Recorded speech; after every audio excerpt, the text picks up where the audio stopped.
Hello and welcome to the CIDDL Research and Practice Brave series. The purpose of this series is to have conversations around the innovative use of technology in special education, early childhood, related services, and leadership personnel preparation programs.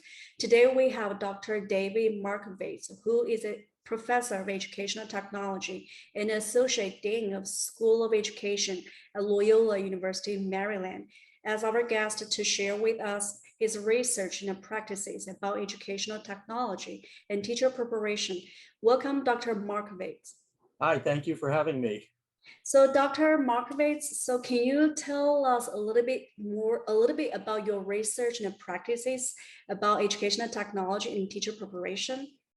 Yeah, so I've been really interested in the idea of how social justice intersects with educational technology for a long time. And it's a really tough area because for one thing, educational technology is poorly defined. And then for the other thing, social justice is poorly defined. So you take these two poorly defined concepts and you try to throw them together, and then it makes it very difficult to figure out what you really are supposed to do with it. And so a couple of years ago, a few years ago, I read an article that had talked about social justice, a social justice model for education and teacher education, and I thought that was really powerful. And so I took that model and I decided that's a clear definition of what social justice in education is. And I'd like to try to figure out how that applies to educational technology. So I looked at the research, and I wanted to look at recent research. So I just looked at fairly recent research in educational technology that mentioned social justice. And not surprisingly, there's a lot of research that talks about social justice, but doesn't define it very well. And so it's hard to figure out, well, what do they really mean by social justice? Is social justice just about helping anybody in some way, or is there something specific about that? And so I took the model and applied it to the various research papers that I read that were about educational technology, and tried to figure out how to piece those together, and said, okay, well, is this just kind of throwing out social justice as a term? And there's nothing wrong with that. I mean, there's lots of great research that mentions social justice but doesn't define it, that's not specifically about social justice. But I wanted to find the stuff that is about social justice and really connects to this model. And so that's where I started with this. So yeah, I noticed that you recently presented a side conference about educational technology and social justice matrix. So is the matrix you are talking about, like you based on those social justice models and try to connect educational technology from the lens of social justice? So can you tell us a little bit more about this matrix and how this matrix can be applied in teacher preparation programs? So I like to organize things. And so I started out with this giant board with notes about all these papers that I read and how they fit into this social justice model of Dykes and Boyd that I was looking at. And I decided that I needed to figure out a way to organize it. And so I kind of put it into a table. And so the first thing was just categorizing each of the articles by how they fit into that social justice model.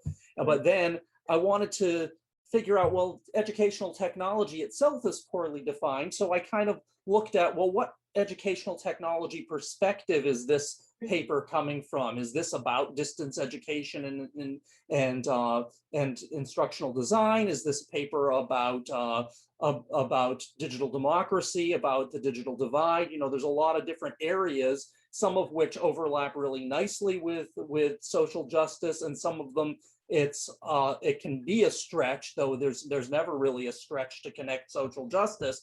But nobody's really talked about how those things connect. And so I made this big table and I said, okay, well, here are the papers that talk about educational technology in this way. And this one is a good example of one that is like for maker spaces and social justice, and which aspects of the social justice model that fits into. And so somebody could take this information and look at that matrix and say, oh, well, I'm interested in maker spaces, and I'm interested in some piece of social justice. And here's some papers that actually talk about that. I mean, there was some fascinating stuff. I'm just a quick example. There's stuff in maker spaces. I just keep harping on that for some reason. It's what's coming into my head. But a couple of papers that talked about creating digital clothing and tying making into culture in ways that were really powerful.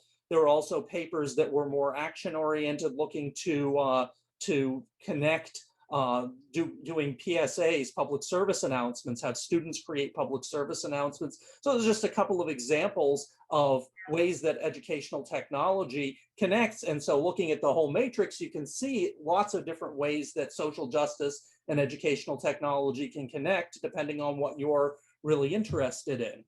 Yeah, I think that's very timely, right? Considering like COVID-19 last year and this year, we still have these ongoing challenges, or we can say opportunities, right? So because the COVID-19 has actually accelerated the needs to improve educators' use of technology to support students. So, but we witnesses like challenges and opportunities. So I wonder, like from those literature you review in this paper or in this, as you described, you put this in very nicely in the matrix, right? What kind of things have you identified when it comes to applying technology, educational technology to address diversity and inclusion in learning environments from those papers, I mean?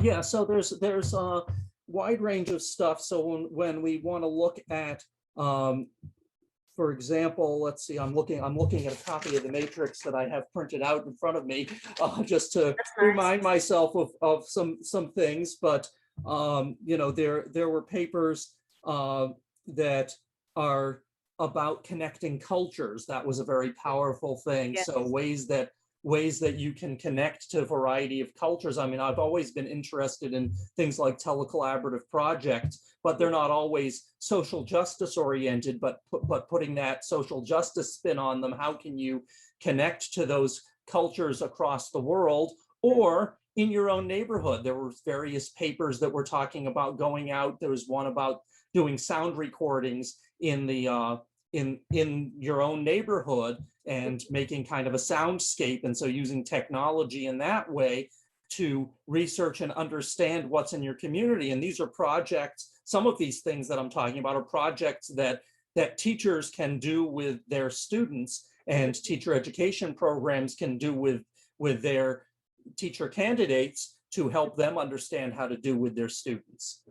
That sounds very interesting, because like in the field of educational technology, so we usually like would like to address the accessibility issue first, right? So it's not only about using technology to support students with disability or students from other historic marginalized groups, right? Because we need to make sure that all students in our learning environments have this access to high quality learning experiences or high quality educational opportunities. So I wonder, what kind of implications do you have for like using this matrix in teacher preparation or personnel related services personnel programs that prepare professionals who serve those students, like in inclusive education systems? Yeah, so I think that it can be really powerful in that respect. I've been a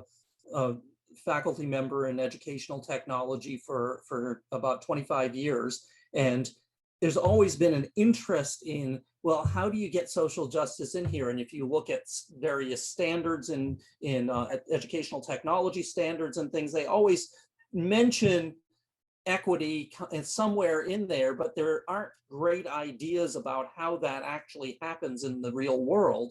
And so I think the power of this matrix is to say, okay, well, in our teacher preparation program, we are interested in, say, media literacy, and we want to pull out, we want to actually incite agency in our students and help our teaching candidates incite agency in their students. So there are 3 papers that are listed on the matrix under agency inciting pedagogies, and various ways you can do that. So if your focus is on media literacy and agency, then there's some papers that you can look at that will talk about that. Or if you're coming from a digital democracy perspective, there's a lot of good literature in the digital democracy world about social justice. And so there's a whole series of papers there. And so if you're interested, as you were talking about culture before, we were talking about that a little bit. There's culturally accessing pedagogies as one of the categories in Dykes and Boyd's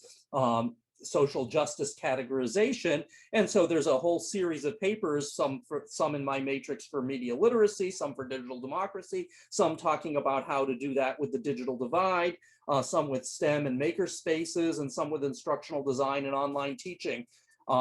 I don't have in here a specific category, as you were just talking about UDL, Universal Design for Learning. I don't have a specific category because all of this came from the literature. And so the literature that I found in recent years didn't specifically connect UDL and social justice, but it's kind of blended throughout all of this. I really appreciate that you mentioned about like the standards, right? The standards across like disciplines. Now we have the social justice lens, and we have different teacher preparation standards.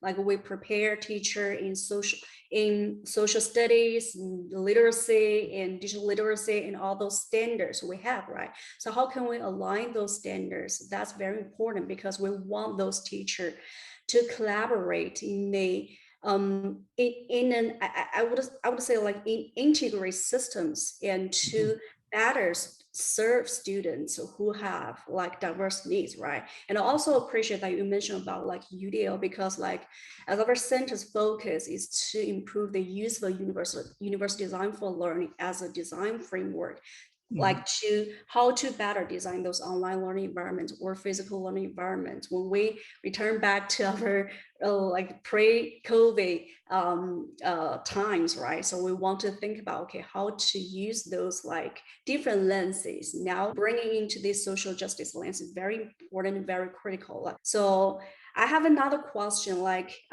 do you have any recommendations for resources and the tools for those people who are really interested in this topic or your work? So I think that it's hard to give specific tools. I think that one of the things that I like about the matrix is that it points to a variety of papers. So I think that if you start with the matrix, then you can look at where you want to look. And so you mentioned social studies teachers, for example, and so I would recommend if you're studying to be a social studies teacher, or you're teaching future social studies teachers, to look at the digital democracy section. And when you talk about research, I think this could be really powerful for your center. I mentioned there isn't a category of UDL. Well, you can look at what I found in instructional design and online teaching, or some of the other areas, and see how you can fit into this matrix, or maybe add to this matrix. So, if I do this again 2 years from now and look at the next 2 years worth of papers, maybe there will be enough research on UDL to form a category, because there probably should be. That's an important area. It's an emerging area for sure, but I imagine there will be more like practices and research in terms of how to use UDL and combined with the power technology, right? Educational technology to improve the design of those learning environments. Yes. So I wonder if can you share with us or provide access to the matrix, or do you have any resource in terms of matrix? Well, so right now it is the paper I presented, a short version of the paper at the site conference, and then I have it's been submitted to a journal that will it's under review at a journal. So that's right now I kind of don't have it available out there, but people who have access to the Learn Tech Live through this that gives access to all the site papers can certainly see the matrix there. And as soon as that paper finishes its review process, then I hope to distribute that whatever information I can within copyright constraints about from that as well. For sure. Yeah, hopefully we can just read the paper in the very near future. Thank you so much for your time, and we really appreciate your time and work in this area. It's very important, very timely, and very interesting topic. And so hopefully we can have more opportunities to continue our conversation in this topic. Yes, thank you so much for having me. It was really nice to talk to you. Yeah, so for more information about CIDDL research and practice briefs and other resources for special education, early childhood related services and leadership personnel preparation, please go to CIDDL.org. Don't forget to follow us on social media, subscribe our channel, and leave us a message. Thank you all for joining us today. Thank you so much, Dr. Marcovitz. Thank you.